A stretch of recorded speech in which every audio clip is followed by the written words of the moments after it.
Hello everyone, welcome to TWS academy. কেমন আছো সকলে? আশা করবো সকলে ভালো আছো। জেনারেল অ্যাওয়ারনেস অ্যান্ড জিকের নতুন পর্ব 37 নম্বর পর্ব আজকে আলোচনা হবে, তো অবশ্যই ক্লাসটি সকলে শেষ পর্যন্ত দেখবে। দুর্দান্ত একটি সেশন হতে চলেছে। গত দিনের ক্লাসেও কিছু গুরুত্বপূর্ণ প্রশ্ন নিয়ে আলোচনা করেছিলাম। আই হোপ ক্লাসগুলি তোমাদের খুবই হেল্পফুল হচ্ছে এবং ক্লাসগুলি থেকে তোমরা অনেক উপকৃত হচ্ছ। বিগত কয়েকদিন থেকে আমি এই সেশনটিতে কিছু নতুন প্রশ্ন আনার চেষ্টা করছি, যেগুলো থেকে তোমরা তোমাদের পরীক্ষায় একটু বেশি হেল্প আসে এবং যদি আনকমন প্রশ্ন আসে তাও যেন তোমরা উত্তর করতে পারো। এই কারণে আর প্রতিদিন এই ক্লাসটি আমাদের দেখতে দ্য ওয়ে অফ সলিউশন এবং টিডব্লিউএস একাডেমি চ্যানেল দুটিকে সাবস্ক্রাইব করে রাখো। টিডব্লিউএস একাডেমিতে আমি সকাল 8টাতে এই ক্লাসটি তোমাদের করিয়ে থাকি। আর আমাদের টেলিগ্রাম গ্রুপে যুক্ত হয়ে যাবে সকলের, সমস্ত ভিডিও লিঙ্ক প্রথমেই পেতে।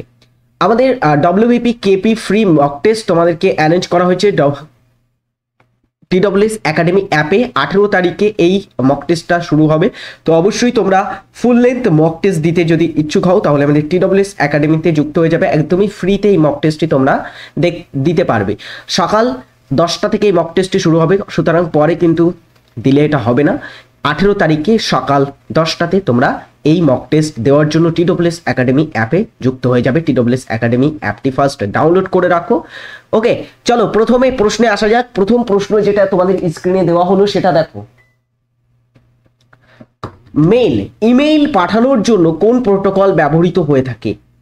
ইমেল তোমরা ম্যাক্সিমাম এখানে সকলেই প্রায় ইমেল ব্যবহার করেছো বা ইমেল সম্পর্কে জানো, ইমেল পাঠিয়েছো। তো ইমেল যে পাঠানো হয়ে থাকে সেটার জন্য কোন প্রোটোকলটি ব্যবহৃত করা হয়? তো ইমেল পাঠানোর জন্য ব্যবহৃত করা হয় এসএমটিপি, অর্থাৎ simple mail transfer protocol. Simple mail transfer প্রোটোকলটি ব্যবহৃত হয় ইমেল পাঠানোর জন্য। কঠিন অবস্থায় কোন গ্যাসকে শুকনো বরফও বলা হয়? তো সুন্দর একটি প্রশ্ন। কঠিন অবস্থায় একটা গ্যাসকে শুকনো বরফ বলা হয়ে থাকে, কোনটিকে? সেটা হচ্ছে কোনটিকে বলা হয়? Right answer is option B. এখানে বেশিরভাগ সকলেই অ্যান্সার করবে CO2 কে বলা হয়। CO2 কে বলা হয়ে থাকে শুকনো বরফ।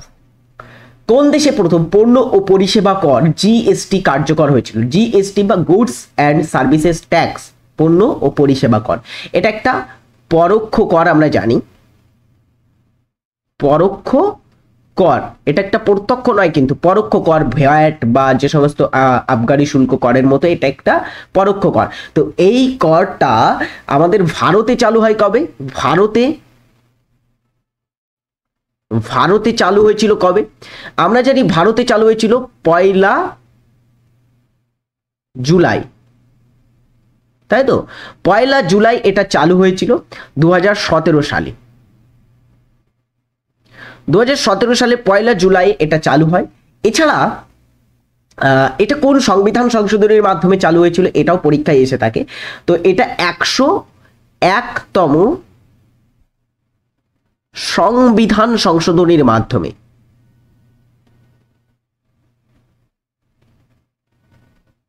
তো 101তম সংবিধান সংশোধনের মাধ্যমে এটাকে ভারতে লাগু করা হয় এবং 2017 সালের 1 জুলাই থেকে এটা সম্পূর্ণভাবে কার্যকর হয়েছিল। আচ্ছা, এই পণ্য পরিষেবা কর প্রথম চালু হয়েছিল কোথায়? সেটা হচ্ছে ফ্রান্সে। ফ্রান্সে প্রথম চালু হয়। তো এই পণ্য পরিষেবা করটা ফ্রান্সে কবে চালু হয়েছিল? ফ্রান্সে তো চালু হয়েছিল, কবে হয়েছিল এটা কে বলতে পারবে?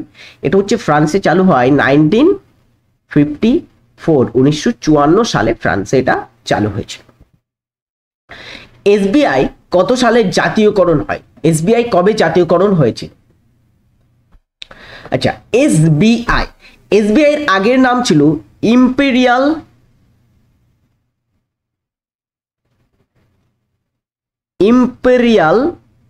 Bank of India.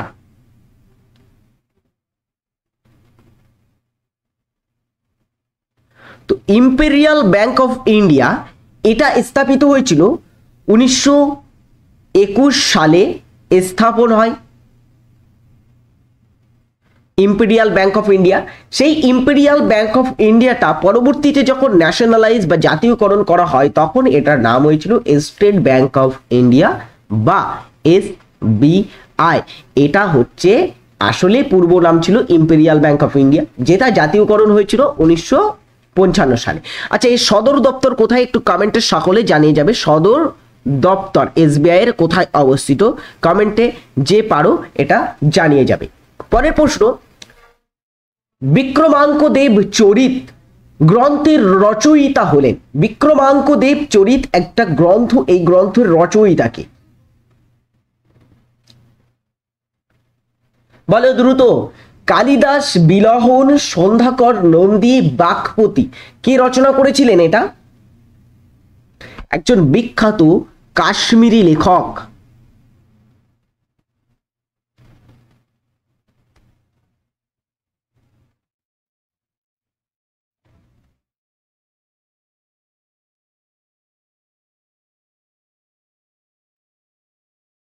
কাশ্মীরি লেখক বিলহন। বিলহন ছিলেন একজন বিখ্যাত কাশ্মীরি লেখক, তিনি রচনা করেছিলেন বিক্রমাঙ্ক দেব চরিত। তো এছাড়া আরো একজন কাশ্মীরি লেখকের আমরা নাম জানি বিলহনের মতোই নাম, যেটা হচ্ছে কলহন, তাই তো? কলহন তিনি কি রচনা করেছিলেন? রাজ তরঙ্গিনী। এটাও মনে রাখবে, যার থেকে আমরা কাশ্মীরের ইতিহাস সম্পর্কে জানতে পারি।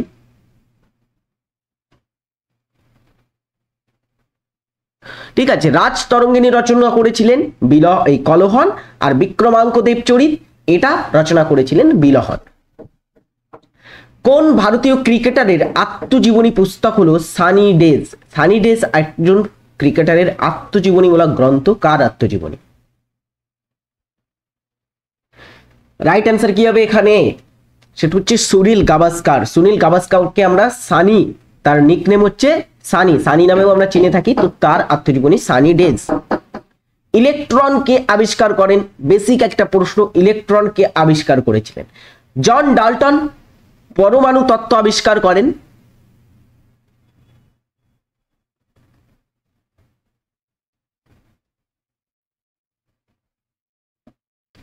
পরমাণু তত্ত্ব আবিষ্কার করেন কে?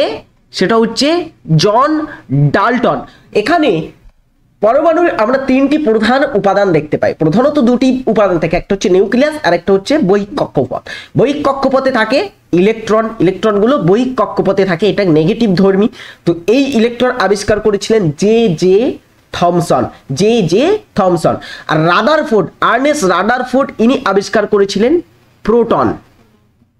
প্রোটন আবিষ্কার করেন রাদারফোর্ড। আর জেমস চ্যাডউইক পরমাণুর নিউক্লিয়াসে থাকা নিউট্রন এইটা আবিষ্কার করেছিলেন। নেক্সট হচ্ছে প্যারিসে ফ্রি ইন্ডিয়া সোসাইটি কে প্রতিষ্ঠা করেন? প্যারিসে একজন ফ্রি ইন্ডিয়া সোসাইটি প্রতিষ্ঠা করেছিলেন, কে করেছিলেন? মাদাম কামা, সুভাষচন্দ্র বসু, দাদাভাই নৌরোজি আর গুরমিত সিং। একদমই সুন্দর একটা প্রশ্ন, করে ফেলো দ্রুত সকলে এটার উত্তর। প্যারিসে ফ্রি ইন্ডিয়া সোসাইটি যিনি তৈরি করেছিলেন তিনি হচ্ছেন মাদাম কামা। মাদাম কামা ইনি হচ্ছেন ভারতীয়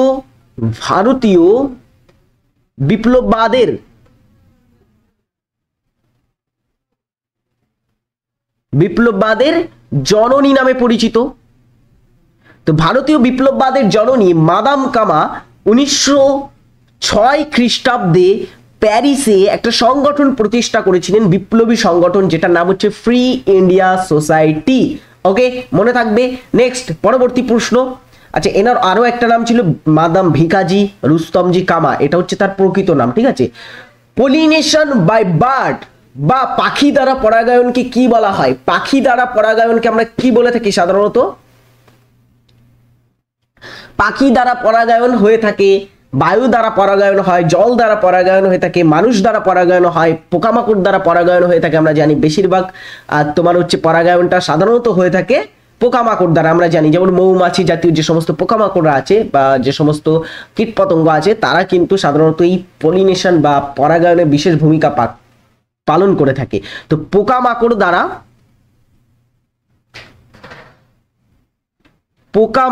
দ্বারা পরাগায়নকে আমরা বলে থাকি এন্টোমোফিলি।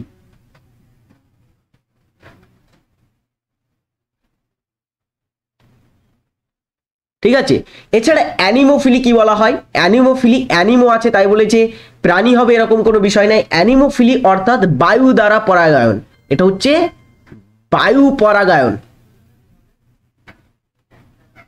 ধান বা বিভিন্ন ঘাস জাতীয় বিভিন্ন তোমার উদ্ভিদের ক্ষেত্রে কিন্তু এই বায়ু পরাগায়নটা হয়ে থাকে। আর পলিনেশন বাই বার্ড, পাখি দ্বারা পরাগায়ন is ornithophily. Option C is right answer. পরের প্রশ্ন, রসায়নে 2বার নোবেল পুরস্কার প্রাপ্ত একমাত্র ব্যক্তি হলেন কে? রসায়নে 2বার নোবেল পুরস্কার পেয়েছেন এরকম ব্যক্তি কে? এখানে আছেন। এখানে দেখো আমরা যদি দেখি Marie Curie, Frederick Sanger, Carl Linnaeus Pauling, John বার্ডিনের মতো ব্যক্তিরা কিন্তু 2বার করে নোবেল পুরস্কার পেয়েছে, যার মধ্যে ম্যারি কিউরি প্রথম 1903 অ্যান্ড 11তে প্রথম তোমার রসায়ন এবং পদার্থবিদ্যা 2 ক্ষেত্রেই নোবেল পুরস্কার তিনি পেয়েছিলেন ম্যারি কিউরি, আর প্রথম মহিলা হিসেবে নোবেল পুরস্কার তিনি পান। এছাড়া ফ্রেডারিক স্যাঙ্গার ইনি হচ্ছেন একমাত্র ব্যক্তি যিনি রসায়নে 2বার নোবেল পুরস্কার পেয়েছেন। কবে কবে? একটা হচ্ছে 1958 সালে রসায়নে তিনি একবার নোবেল পুরস্কার পেয়েছিলেন, আরেকটা হচ্ছে 1980 সালে 2বার তিনি নোবেল পুরস্কার পান। আরো একটা প্রশ্ন এখান থেকে আসে, কে পদার্থবিদ্যায় 2বার নোবেল পুরস্কার পেয়েছিলেন? তো পদার্থবিদ্যায় 2বার নোবেল পুরস্কার পেয়েছিলেন জন বার্ডিন।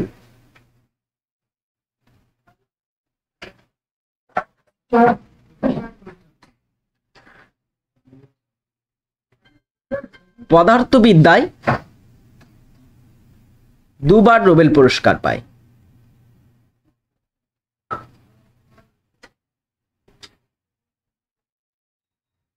ওকে, তো এখান থেকে প্রশ্ন আসলে একদমই তোমরা কিন্তু ছাড়বে না, প্রশ্নটা উত্তর করে দেবে যে 2বার নোবেল পুরস্কার কে কোন ক্ষেত্রে পেয়েছিলেন। জন বার্ডিন, ফ্রেডারিক স্যাঙ্গার আর মেরি কিউরি থেকে বিশেষ করে প্রশ্নগুলো আসার চান্স থাকে। নেক্সট হচ্ছে আজকের হোমওয়ার্ক, ভারতীয় সংবিধানের কোন আর্টিকেলে গ্রাম পঞ্চায়েত গঠনকে বর্ণনা করা হয়েছে? গ্রাম পঞ্চায়েত সম্পর্কে বর্ণিত হয়েছে কোন ধারায়? তো রাইট অ্যান্সার সকলে কমেন্টে করে যাবে গ্রাম পঞ্চায়েত কোথায় আছে। আর কমেন্টে সকলে জানাও যে ক্লাসটি কেমন লাগছে। এরকম ক্লাস প্রতিদিন তোমরা দেখছো, আশা করবো তোমাদের ক্লাসটি হেল্পফুল হচ্ছে। প্রতিদিন কিন্তু জানাবে, আমি কিন্তু কমেন্ট সকলেরই দেখি। পরের প্রশ্ন, নিচের কোন রাজ্যের সাথে পশ্চিমবঙ্গের সীমানা নেই? সীমানা নেই বলা হচ্ছে, কোন রাজ্যের সঙ্গে নেই সীমানা? পশ্চিমবঙ্গ রাজ্যের সঙ্গে 5টি রাজ্য ও একবারই বলে দেবো 5টি রাজ্য 3টি দেশের সীমানা আছে।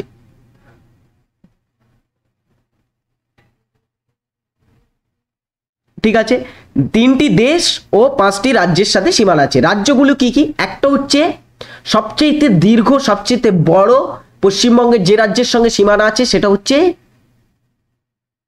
ঝাড়খণ্ড। তারপরে আছে তোমার বিহার,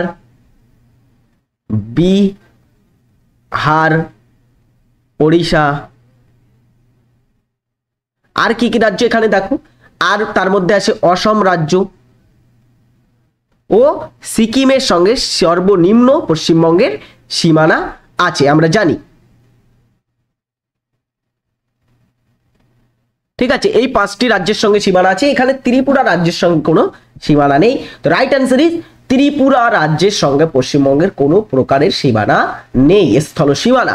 এছাড়া 3টি দেশের সঙ্গে সীমানা আছে। একটা হচ্ছে বাংলাদেশ, যার সঙ্গে সর্বাধিক পরিমাণে সীমানা শেয়ার করে, বাংলাদেশের সঙ্গে সবচেয়ে বেশি সীমানা আছে। তারপরে আছে ভুটানের সাথে, আর নেপালের সাথে সর্বনিম্ন সীমানা আছে। তো এখানে রাইট অ্যান্সার হচ্ছে এইগুলো। বাংলাদেশের সঙ্গে সর্বোচ্চ পশ্চিমবঙ্গের সীমানা আছে, আর ত্রিপুরা রাজ্যের সঙ্গে পশ্চিমবঙ্গের কোনো প্রকারের সীমানা কিন্তু নেই। পরেরটা, সম্পূর্ণভাবে ভারতের তৈরি প্রথম স্যাটেলাইট যেটি ভারত থেকে মহাকাশে পাঠানো হয়েছিল তার নাম হলো কোনটি? দেখো, ভারতের যে প্রথম স্যাটেলাইট ছিল সেটা আমরা জানি আর্যভট্ট। আর্যভট্ট হচ্ছে ভারতের প্রথম স্যাটেলাইট। 1975 এটা প্রেরণ করা হয়, কিন্তু এটা ভারত থেকে প্রেরণ করা হয়নি, এটা প্রেরণ করা হয়েছিল রাশিয়ার সহায়তায়। রাশিয়ার কসমস 3M জানে করে আর্যভট্টটাকে প্রেরণ করা হয়েছিল। এটা পাঠানোর জন্য কিন্তু রাশিয়ার সহায়তা নেওয়া হয়েছিল।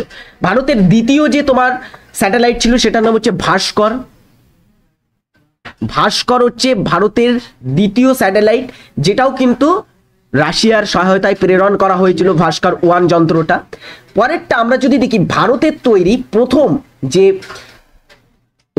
মহাকাশ ভেহিকেল বা যে উপগ্রহ নিয়ে যাওয়ার জন্য যে ভেহিকেল সেটা ভারত তৈরি করেছিল। ভারতের প্রথম ভেহিকেলের নাম হচ্ছে স্যাটেলাইট লঞ্চ ভেহিকেল SLV। তো ভারত SLV নির্মাণ করার পরে 1980 সালে প্রথম ভারতের তৈরি, ভারতের মেড করা এবং ভারত থেকে লঞ্চ করা প্রথম যে স্যাটেলাইট ছিল সেটার নাম হচ্ছে রোহিণী। তো রাইট অ্যান্সার ইজ রোহিণী হচ্ছে সম্পূর্ণভাবে ভারত থেকে, ভারতের মেড এবং ভারত থেকে পাঠানো স্যাটেলাইট ছিল। পরের প্রশ্ন হচ্ছে নৌকার দাঁড় কোন শ্রেণীর লিভারের অন্তর্গত? নৌকার দাঁড় কোন শ্রেণীর লিভার?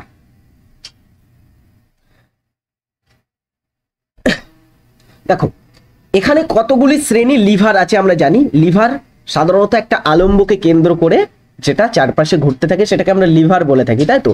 তো এখানে নৌকার দাঁড় অ্যাকচুয়ালি হচ্ছে দ্বিতীয় শ্রেণীর লিভার। আর দ্বিতীয় শ্রেণীর লিভারের ক্ষেত্রে আমরা দেখেছিলাম ওয়েট বা ভারটা থাকবে মিডিলের দিকে, আর আলম্বটা থাকবে এক প্রান্তে। আলম্ব হচ্ছে এক প্রান্তে থাকবে, আরেক প্রান্তে থাকবে ফোর্স বা বল থাকবে আরেক প্রান্তে। তো আমরা এখানে দেখব সাধারণত থাকবে নৌকার ডানের ক্ষেত্রে বল, এই ওয়েটটা ভারটা সেটা থাকবে মিডিলে। আচ্ছা, এরকম উদাহরণ শুধু নৌকার ডান নয়, এছাড়া হচ্ছে তোমার যে স্প্রাইটের যে বোতলগুলো খোলার যে ছিপি থাকে, ছিপি খোলার যে চাবি, সেটাও একটা কিন্তু দ্বিতীয় শ্রেণীর লিভারের মধ্যে এসে থাকে। জাঁতি তোমরা দেখেছো, জাঁতিও কিন্তু এক ধরনের দ্বিতীয় শ্রেণীর লিভারের মধ্যে আসে। তো রাইট অ্যান্সার হবে নৌকার ডান হচ্ছে দ্বিতীয় শ্রেণীর লিভারের মধ্যে আসে। মুখ্যমন্ত্রী রাজ্যপাল নিযুক্ত করবেন। এখানে দেখো প্রশ্নেই আরো একটা প্রশ্ন আছে, মুখ্যমন্ত্রীকে কে নিযুক্ত করেন? তো মুখ্যমন্ত্রীকে, কোন রাজ্যের মুখ্যমন্ত্রীকে নিযুক্ত করবেন রাজ্যপাল সেই রাজ্যের। তো তাকে নিযুক্ত করে থাকেন সংবিধানের কোন ধারা বা কোন অনুচ্ছেদ এটা বর্ণিত আছে? তো মুখ্যমন্ত্রী সম্পর্কে যখন প্রশ্ন আসবে তখন একটা জিনিসেই তোমরা একদমই আটকে যাবে, সেটা হচ্ছে 164 নং ধারা। 164 নং ধারায় সংবিধানে সেখানে কিন্তু মুখ্যমন্ত্রী সম্পর্কে সমস্ত কিছু, মুখ্যমন্ত্রীর নিয়োগ, মুখ্যমন্ত্রীর কার্যকাল, মুখ্যমন্ত্রীর বিষয়ে সমস্ত কিছু সেখানে আলোচিত হয়েছে। তো 164 নং ধারা অনুসারে কিন্তু মুখ্যমন্ত্রীকে রাজ্যপাল নিযুক্ত করে থাকে। নিম্নলিখিত কোনটি থেকে খরিত হয় ইনসুলিন?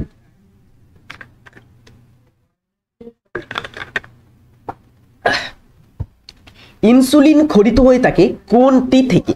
আচ্ছা, ইনসুলিনটা খরিত হয় সাধারণত, এখানে দেখো অপশানে সেই অপশনটা নেই, আবার আছে। কিভাবে দেখো, ইনসুলিন খরিত হয়ে থাকে অগ্নাশয় থেকে। অগ্নাশয়ের ভিতরে আবার অনেকগুলো কোষ আছে, alpha cell, beta cell, delta cell, এসব সেল থাকে। অগ্নাশয়ের আলফা সেল থেকে সাধারণত নিঃসৃত হয়ে থাকে গ্লুকোগান হরমোন নিঃসৃত হয়ে থাকে অগ্নাশয়ের আলফা সেল থেকে, যেটার কাজ হচ্ছে সাধারণত শর্করা সংশ্লেষিত করা, ঠিক আছে, রক্তে শর্করার মাত্রা নিয়ন্ত্রণ করা। আর বিটা সেল থেকে নিঃসৃত হয়ে থাকে ইনসুলিন। তো রাইট অ্যান্সার হবে বিটা সেল থেকে, অগ্নাশয়ের বিটা সেল থেকে নিঃসৃত হয় ইনসুলিন। পরের প্রশ্ন হচ্ছে নিম্নের কোন ভারতীয় রাজ্যে অবস্থিত গোলকোন্ডা ফোর্ট? গোলকোন্ডা ফোর্টটি কোথায় অবস্থিত?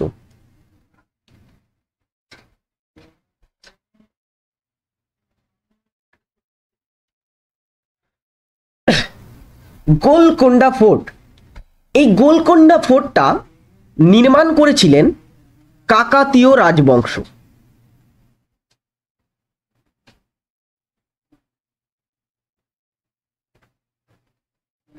কাকাতীয় রাজবংশ কর্তৃক গোলকোন্ডা ফোর্ট নির্মাণ করা হয়েছিল। এই রাজবংশটি সাধারণত রাজত্ব করত গোদাবরী এবং তার সংলগ্ন এরিয়াতে।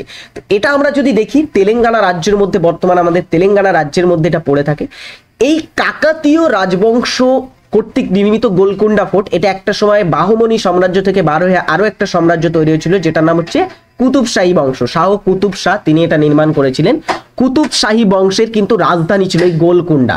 সেই কুতুবশাহী বংশের রাজধানী গোলকোন্ডা ফোর্ট পরবর্তীতে কিন্তু প্রসিদ্ধ লাভ করে।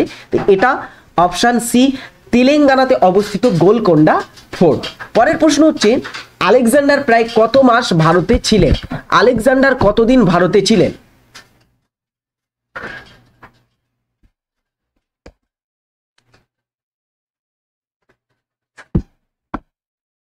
গ্রিক বীর আলেকজান্ডার 326 খ্রিস্টপূর্বাব্দ নাগাদ, খ্রিস্টাব্দ নয় কিন্তু খ্রিস্টপূর্বাব্দ নাগাদ ভারত আক্রমণ করেছিল। আমরা জানি তখন মগধের রাজা ছিল নন্দ বংশের শেষ শাসক নন্দ শাসক ধননন্দের সময়। এটা থেকেও কিন্তু প্রশ্ন আসে পরীক্ষায় যে যখন আলেকজান্ডার ভারত আক্রমণ করেছিল তখন মগধের শাসক কে ছিলেন? তো রাইট আনসার হবে এটা কিন্তু ধননন্দ ছিলেন তখন শাসক। ধননন্দের সময় তিনি সিন্ধু নদী অতিক্রম করেন এবং সেখানে কিন্তু ঝিলম নদীর তীরে একটা যুদ্ধ হয়েছিল যেটাকে আমরা চিনি হিদাসপিসের যুদ্ধ হিসাবে। হিদাসপিসের যুদ্ধ বা এটাকে ঝিলমের যুদ্ধ বলে। রাজা পুরুষোত্তম বা পুরুষ সাথে আলেকজান্ডারের একটা যুদ্ধ হয়। এরপরে আলেকজান্ডার সেখান থেকে আবার প্রত্যাবর্তন করে। তো আলেকজান্ডার 326 থেকে 327 অ্যান্ড 325 খ্রিস্টপূর্বাব্দের মধ্যে এই টাইম পিরিয়ডের মধ্যে মাত্র 19 মাস তিনি কিন্তু ভারতে ছিলেন। 19 মাস তিনি ভারতে ছিলেন। নিচের কোন রাজ্যের একটি ক্রিয়া নৃত্য থোডা? থোডা কোন রাজ্যের একটি ক্রিয়া নৃত্য? এই ধরনের প্রশ্ন কিন্তু তোমরা পেয়ে যাবে এসএসসি পরীক্ষায়, বিশেষ করে এই ধরনের প্রশ্নগুলো থাকে। বিভিন্ন নৃত্য থেকে প্রশ্ন, বিভিন্ন তোমার হচ্ছে কালচারাল বিভিন্ন উৎসব থেকে প্রশ্ন, এগুলো কিন্তু বিশেষ করে থাকে। তো থোডা নৃত্য সাধারণত একটা রাজ্যের ঐতিহ্যবাহী একটা রাজ্যের ক্রিয়া নৃত্য, সেটা হচ্ছে হিমাচল প্রদেশ রাজ্যের নৃত্য। শেরশাহের সমাধি আছে নিম্নের কোথায়? শেরশাহ গতদিনের ক্লাসে তোমাদের বলেছিলাম, শেরশাহ সুরি, তিনি সুরি বংশের প্রতিষ্ঠা করেছিলেন। সুরি বংশের প্রতিষ্ঠাতা।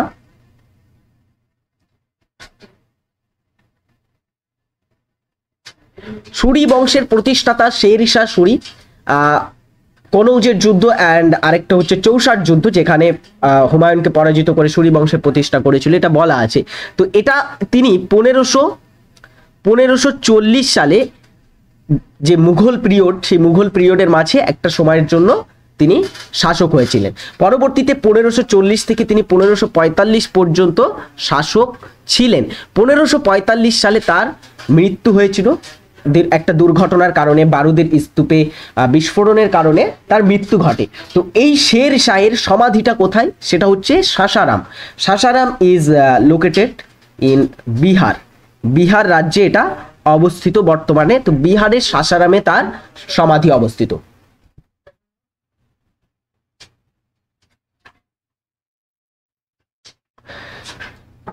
কোন বস্তুর উপর রূপোর প্রলেপ দিতে হলে তড়িৎ বিশ্লেষক হিসাবে কি ব্যবহার করতে হবে?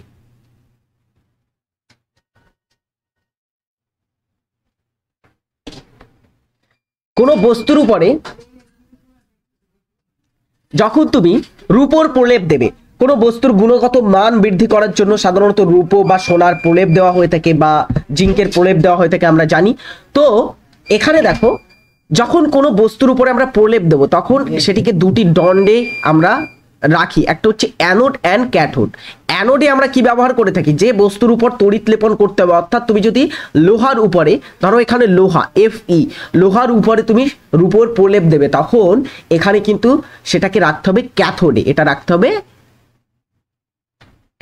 ক্যাথোডে থাকবে যে বস্তুর উপরে তুমি প্রলেপ দেবে। আর অ্যানোডে আমরা রাখবো যেটা, সেটা হচ্ছে অ্যানোডে রাখবো রূপা, অর্থাৎ Ag সংকেত রূপার। তো রূপা থাকবে অ্যানোডে, ঠিক আছে।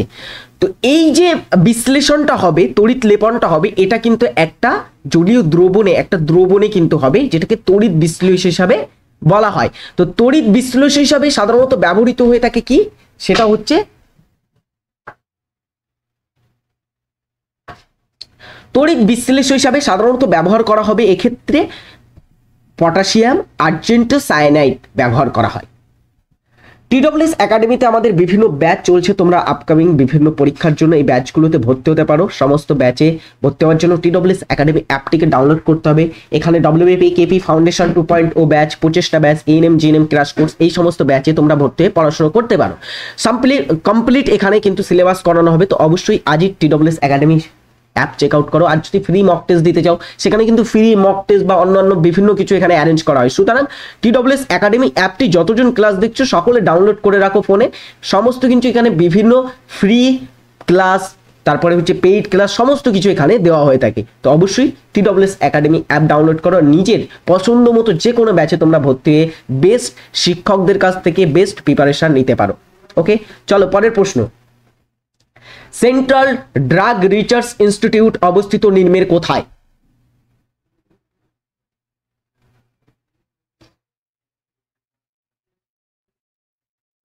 Central drug research institute, right answer কি হবে? এটা হচ্ছে ভারতে সেন্ট্রাল ড্রাগ রিসার্চ ইনস্টিটিউট অবস্থিত লখনৌ, যেটা অবস্থিত উত্তরপ্রদেশের লখনৌতে। ভারতে 1951 সালে এটা স্থাপিত হয়।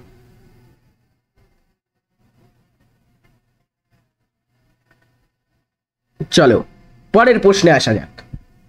ভারতীয় জাতীয় কংগ্রেসের দ্বিতীয় অধিবেশন কোথায় হয়েছিল? ভারতীয় জাতীয় কংগ্রেস 1885-তে স্থাপিত হয়, আর 1885-তে প্রথম অধিবেশন হয়। জাতীয় কংগ্রেসের বিশেষ কয়েকটা অধিবেশন কিন্তু তোমাদের জেনে রাখতে হবে। তো প্রথম অধিবেশনটা হয়েছিল কোথায়? বোম্বেতে হয় প্রথম অধিবেশন। আর প্রথম অধিবেশনের সভাপতি কে ছিলেন? ইউ.সি. ব্যানার্জি, উমেশ চন্দ্র বন্দ্যোপাধ্যায় ছিলেন প্রথম অধিবেশনের সভাপতি।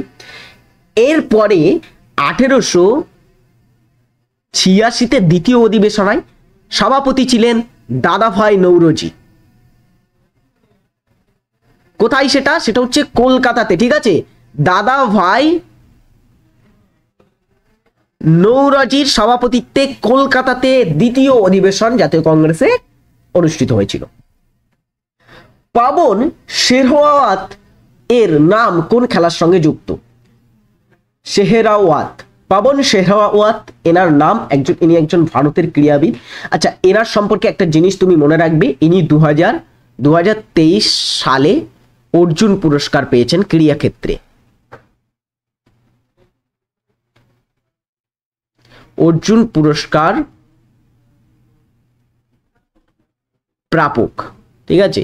তো 2023 সালের অর্জুন পুরস্কার প্রাপক পাবন শেহরাওয়াত এর নাম যুক্ত হচ্ছে কবাডি খেলার সঙ্গে। কবাডি খেলায় বিশেষ অবদানের জন্য তাকে দেয়া হয়েছে অর্জুন পুরস্কার। দ্বিনেত্র দৃষ্টি দেখা যায় কোন প্রাণীতে? দ্বিনেত্র দৃষ্টি বলতে কি বোঝায় বলতো? দ্বিনেত্র দৃষ্টি বলতে সাধারণত বোঝায় একই সঙ্গে তোমার হচ্ছে দুটি চোখ দিয়ে একটা বস্তুরই প্রতিবিম্ব দেখা যায়। যেমন আমরা যদি তুমি একটা চোখ বন্ধ করে দেখো, যে বস্তু দেখতে পাচ্ছ দুটো চোখ দিয়েও কিন্তু সিমিলার বস্তু দেখতে পাচ্ছ। কিন্তু কিছু কিছু প্রাণীর ক্ষেত্রে, যেমন ঘোড়া, গরু, এদের ক্ষেত্রে কিন্তু এই ধরনের দেখা যায় না, এরা দুই চোখ দিয়ে দুরকম প্রতিবিম্ব দেখতে পায়, ঠিক আছে। তো এখানে রাইট অ্যান্সার হবে দ্বিনেত্র দৃষ্ট দেখা যায় এমন প্রাণী নয় এখানে, সেটা হচ্ছে ঘোড়ার কিন্তু দ্বিনেত্র দৃষ্ট নয়। পেঁচা, মানুষ, বানর, তারপরে পাখি, বাজ পাখি, এরা কিন্তু দ্বিনেত্র দৃষ্ট এদের। ভারতবর্ষে বর্তমানে মোট কত সংখ্যক হাইকোর্ট আছে? কতগুলি হাইকোর্ট আছে বর্তমানে ভারতবর্ষে? রাইট অ্যান্সার করে ফেলো সকলে।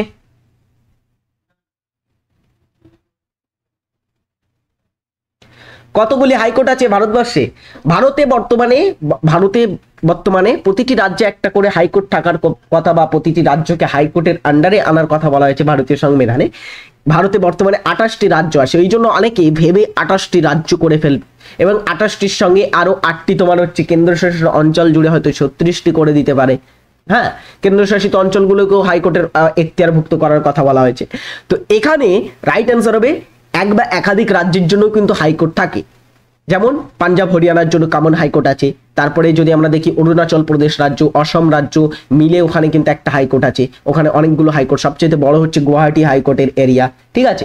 তারপরে তোমার হচ্ছে এরকম লাক্ষাদ্বীপ অ্যান্ড কেরালার একই সিমিলার হাইকোর্ট, আমাদের পশ্চিমবঙ্গ, আন্দামান নিকোবর দ্বীপপুঞ্জে সিমিলার হাইকোর্ট, একটাই হাইকোর্ট কলকাতা হাইকোর্টের আন্ডারে আসে। তো এখানে ভারতে বর্তমানে 25টি মোট হাইকোর্ট আছে। Right answer is option D, 25টি হাইকোর্ট আছে। সো আজকের ক্লাসটি এখানেই শেষ করি। যারা ক্লাসটি শেষ পর্যন্ত দেখলে কমেন্টে জানাবে। আশা করব ক্লাসটি তোমাদের খুবই ভালো লেগেছে, তাই তো?